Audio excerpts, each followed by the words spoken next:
So if I start from the beginning quickly, revise it with you.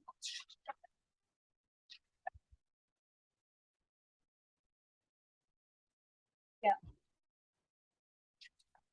So in the beginning, when we started our microeconomics, so the notes I had forwarded to you are in question and answer form, right? So just go through them, and that I told you, like it starts with what is meant by economics, and what is the subject matter of economics. So you can simply say it's a problem of choice arising out of because first of all, there are alternative uses of resources. There are limited use resources and there are unlimited ones. Another simple question: what is meant by economics? Economics is the study of Not the economics, individual only economy. or economy. Which Economy provides is people which or provides to people earn a money. Economy is it is basically when you are doing some work to earn money, in short. Okay. yeah. Now define microeconomics. It's a part of economic theory, right? It So deals with microeconomics, it deals with individual matter. yes, some economic issues like economic problems, individual firms, individual industry. So it deals with individual behavior, right? Yeah. The problem of choice of technique of production or it's facing by manufacturing. So in macro, you're studying about the aggregate, but here you're studying about the individual. If I ask you any two examples of microeconomic studies. Microeconomics can be like an individual person's income. Yeah, so study of price determination and study of consumer equilibrium, right? Yeah. Okay, write down main tools of microeconomics. So demand and supply, right? Okay, yeah. What is macroeconomics? Macroeconomics, it deals with aggregate economy. So it's again a part of economic theory which deals with economic issues, like economic system at the level of economic as a whole. Now give two examples of microeconomics studies. So study of price behavior in India, like aggregate behavior study, the whole country, right? Or unemployment in India, we're talking about the whole country, not an individual here, right? Yeah. Okay. What are the main tools of macroeconomics? Macroeconomics can be market demand. Yes, aggregate market and aggregate demand, right? And aggregate supply. Can you give me some difference between microeconomics and macroeconomics? Yeah, so micro deals with individual, macro deals with So what are the pointers that you're going to write? Meaning? Yeah, meaning and the like examples and then the laws, like whatever it studies, like unemployment law. Meaning, tools, examples, based what are objectives. So you know the meaning, right? The tools we just discuss demand and supply for micro and aggregate demand and aggregate supply for macro. Then what is its issue? Allocation of resources, scarcity is the issue of micro, right? And for macro, rising the level of output and growth is the central issue. Now, what is the aim? To determine the price of a commodity or factor of production for microeconomics. You're studying this only these days, right? Yeah. And so what is the aim of macro? Income and employment level of the economy. So in 12th, you'll be studying about national income, concepts related to national income. So income and employment. Okay, two components, and basic assumptions and examples in the last, don't forget. So what is the assumption of microeconomics? That macroeconomic components, they remain constant. Yes. Macro at macro will remain constant. In micro will remain constant. Yeah. Okay, write two components each of microeconomics and macroeconomics. Yeah, so like the demand and supply, right? Theory of consumer behavior through theory of producer behavior, what you're studying. Oh, okay. Micro, right? And component of macro is theory of equilibrium, level of output and employment. So basically income and employment, what you're studying in macro. And price and production Demand. and consumption. Theory of consumer behavior and theory of producer behavior. And theory of price behavior, which includes inflation and deflation in macro. Okay. Microeconomics is a more important branch of economics as compared to macroeconomics. Do you agree? I mean, no, as I both of them are important. Both have their own place, right? Yeah. Both micro and macro have same degree of segregation. So this statement is refuted. Because micro involves limited degree of aggregate. For example, if you're studying the market demand, that is a micro concept. And so both are now identify the following as microeconomic study and macroeconomic study. Production of a sugar mill. Micro. Inflation rate. Macro. Car industry. Macro. Supply of money. Macro. Wage determination in a company. Micro. Allocation of resources.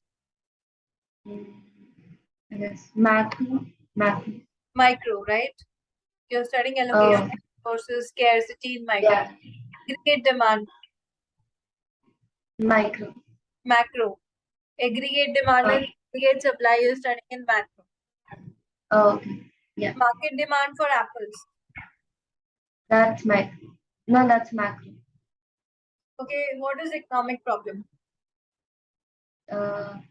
Economic problem is like the problem of choice. Problem of choice, which includes. So, what are the three reasons of economic problem? Like unlimited wants, limited resources, and alternative uses. Very good. What is the problem of resource allocation?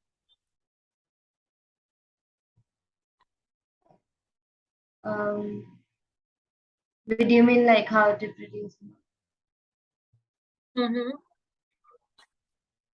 But I'm not sure. So the problem of resource allocation is the problem of allocating resources to different users in a manner such that scarce resources are optimally utilized. So effective utilization of these resources, how they should be allocated. Okay. What is meant by economizing the use of resources? Like having the maximum production. Optimum use of available resources. Yeah. Yeah. Why is the need of economizing the use of resources arise? What do you think? So because there are limited resources. Very good. And then yeah. Explain how scarcity and choice go together. So we have choice because of scarcity. Because if we didn't have any scarcity, then we could have we can have all these things, so we don't need to choose between. Good. What are the three problems of economics? Like what to produce, how to produce, and for whom to produce. Describe them in short. What to produce deals with? Also, like what to produce can be capital goods. No. Or the quantity and the problem relating to choice of goods and services. What should you produce and in how much quantity you should produce, correct? Okay, yeah. And how to produce? Yeah, how to produce is either labor intensive or capital intensive. Yes. And for whom to produce can be like for the richer section or the poor section. Okay, and whom to produce? Yeah, richer section or the yes. Okay, what is a capitalist economy? It focuses on profit. Okay, so decisions relating to what, how, and for whom produce and governed by the market forces of supply and demand. So government does not interfere in the process. Yeah. Can you define a centrally planned economy? So centrally planned, it focuses on welfare and the profit, and like it is maintained by market and the government together. Market forces operate only notionally, and economic activity is guided exclusively by the consideration of social welfare. Yeah. So where decisions are taken by some central authority appointed by the government. What is a mixed economy? And give examples. Mixed economy, which focuses on on the growth. I mean, like the profit and the welfare, Both. and then that is governed by the government and also the market forces. And like example can be India. So government control with the view of maximizing social welfare. An example can be India. Yeah. What is opportunity cost? It's the next best alternative for gone. Don't forget to write foregone. Yeah. Because the meaning will change. So the amount of other goods and services that must be sacrificed to obtain more of any other good is called opportunity cost. So suppose a person works in a bank at the salary of 40,000 and he has received an offer of to work as an executive for 30,000 salary and another offer to become a journalist at 35,000. So what is the opportunity cost here? The journalist job. Journalist one or executive one? Journalist, because it's more than the executive. So that option we are taking. The option which is foregone, 30,000. That is the opportunity cost. No, but then aren't we not taking the journalist one? Because like the current one is getting 40,000. The next best alternative available to us is the journalist one, right? 35,000.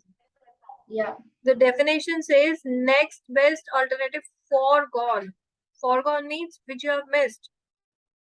Yeah, no, but then like the person will remain in the current job, right? Because he's getting 40,000. So why will he? I gave you a simple example of you going to movie. The new movie is releasing, or on the same day you have your exam, right? Yeah. Now you decide to give your exam. So the next best alternative for you was watching the movie, which is foregone, which you have missed. So that is the opportunity cost. Yeah, yeah.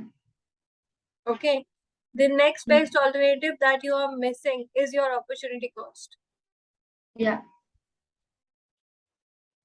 Now, suppose a person has 20,000 and he wants to purchase a computer and an LCD TV with 20,000 with rupees. He only has 20,000. So, yeah, so either he can purchase the LCD or he wants to purchase a computer and he just has 20,000. So if you purchase the LCD, what you're missing? Buying a computer. Yeah, computer is the opportunity. Yeah, the opportunity cost of choosing the computer is the cost of foregone satisfaction. What is production possibility frontier and what is its another name? So it can be possibility production possibility curve, like the other name, and it's like a graphical representation, which gives us the relationship between. No relationship. All possible combination of two goods. Remember. Oh, okay. That can be produced with a given resources and technology. Yeah. So PPF is tells you the various, you're maintaining the curve where you're showing, discussing the various assumptions of how you can best utilize it to combine the various combination formed there. What are the assumptions? The resources should be fully utilized. The amount of resources, they are fixed, but the resources can be transferred from one use to another. They have alternative uses, right? Yeah. Next, anything else? Like the technology can't be changed. Yes, the technology is constant and resources are not equally efficient in production of all. Because you're shifting one to another, it will lose its efficiency. The production will decrease. Okay, so my pen.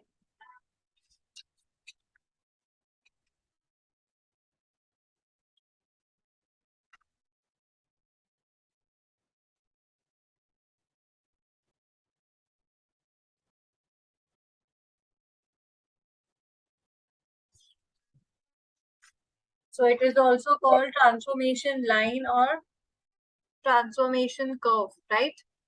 Yeah.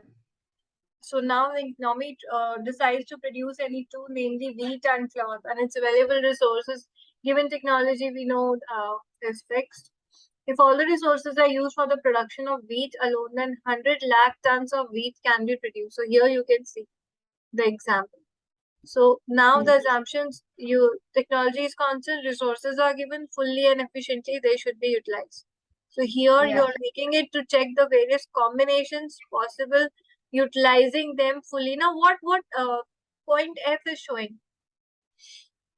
It's showing overutilization. But it's not possible. Overutilization. Yes. And what about if a point is inside this?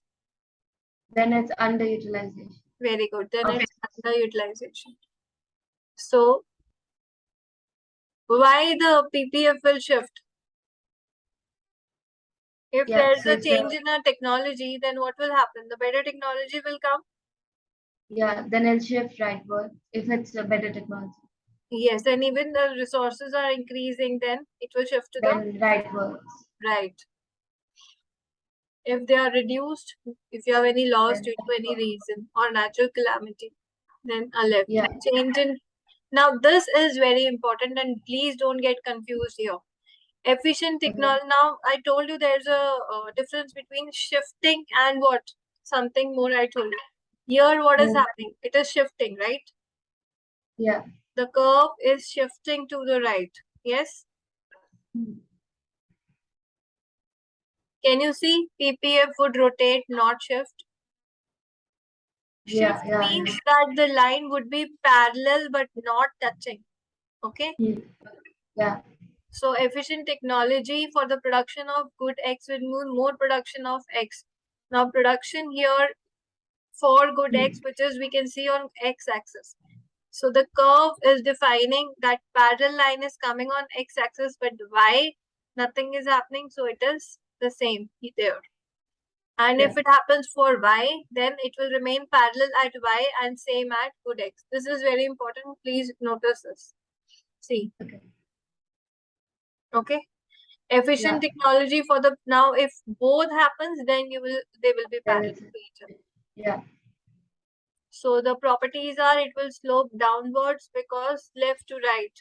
From left to right because it's fully utilization, production of both the goods cannot be increased. More of because we have studied that one has to be sacrificed to increase the production of the other, right? Yeah. It is concave to the point of origin. Why? Because it's because as we increase sorry. Oh yeah, to increase 1 unit of output, we have to sacrifice more units of the other good. So opportunity cost of producing every additional unit tends to increase terms of loss of goodwill. Now how central problems are related to PPF. So in what to produce, we discuss the quantity, what to produce, and the choice of goods and services, right? Goods to be produced. So how this is related to our PPF. So resources are used in the production of wheat. So here it is showing us the various combinations. Suppose point B shows the production of 2 tons and 10 bales of. At both these points, resources are. So basically, the production possibility curve that you can see, all the points A, B, C, D are they are showing us that they are being fully utilized. But if the production of one commodity is increased, then production of the other has to be decreased because given resources are fully utilized.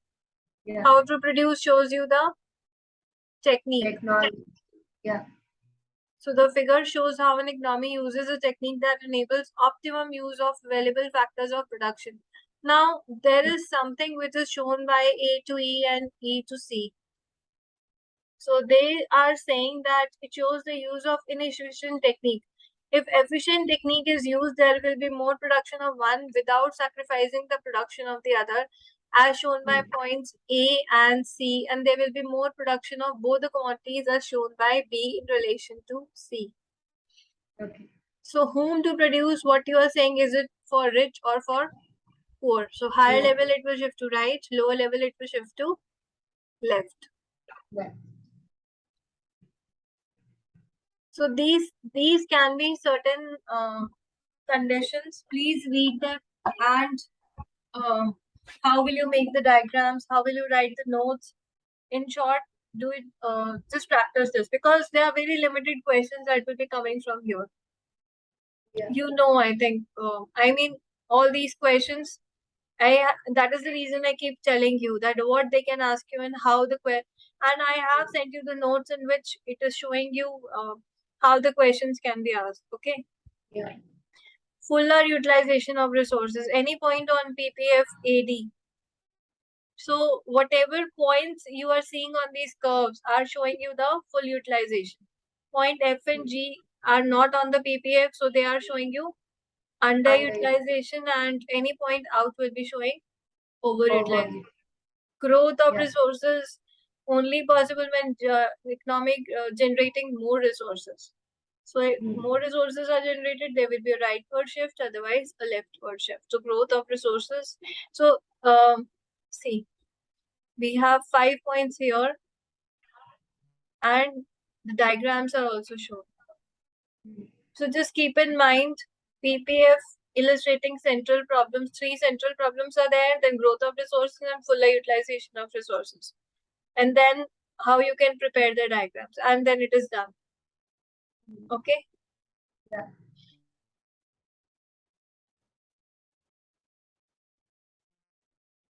Yeah. Now, can you please read this? Let's understand this better.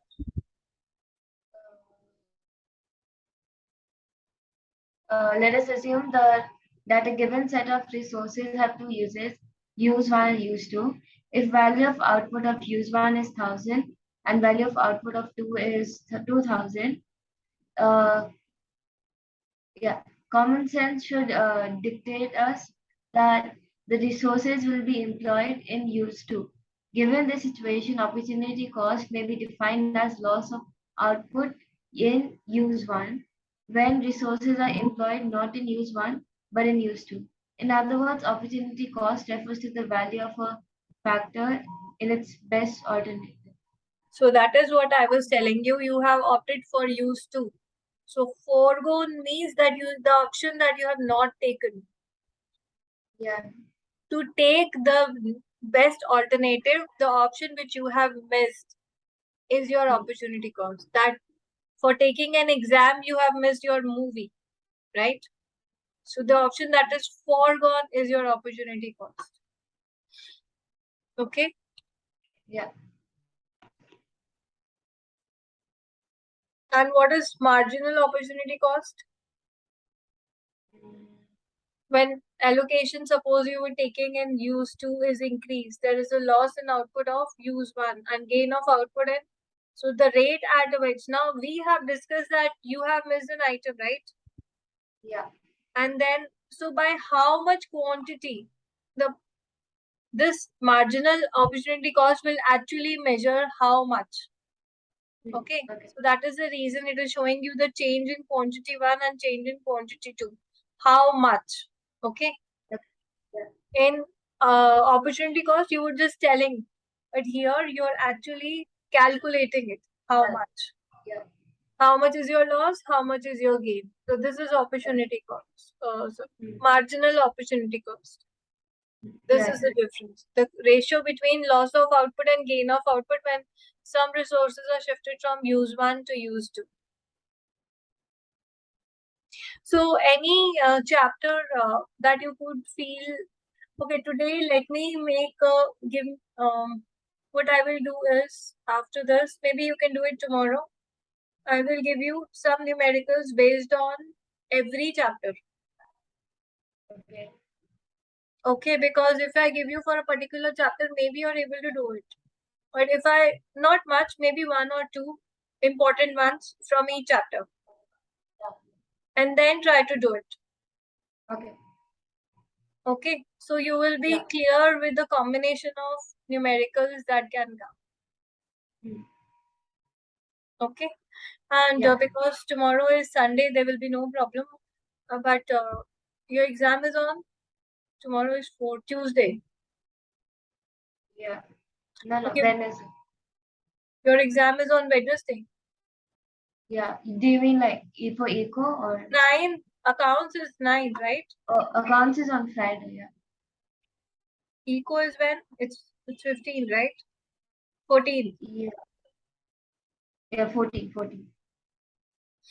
And 12th also you have an exam, English, I guess? Monday? No, first is English. Yes, Monday you have English exam, right? Yeah. And then we have accounts, and then language. Accounts is on Language. okay. So your exams are starting on 5th, Monday? 6. Fifth Six. is like a practical. Yeah. Okay, so 6th they are starting and 9th you are having on Friday. So when do you want to practice accounts? 7th, 8th is enough for you? Or what do you think? We can do it on 7th.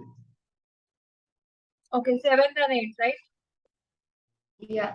Okay, so let me send you some numericals from all the chapters. I'll just again see your syllabus and accordingly I'll send you. Okay? Okay. The important numericals, maybe 2, 2, 3, 3, the small ones. Okay? Yeah. And then after that I'll just tell you, like I'll just share with you some small questions. Have you done any NCERT question from Eco? No. Not a single one? I did from the other book though, so it includes both of them. So. Which one? This one.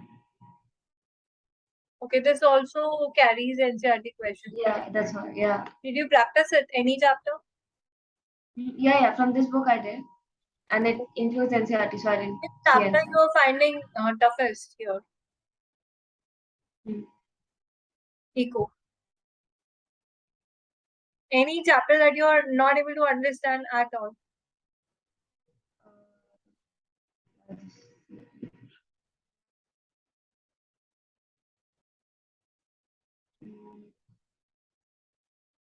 Is there any chapter?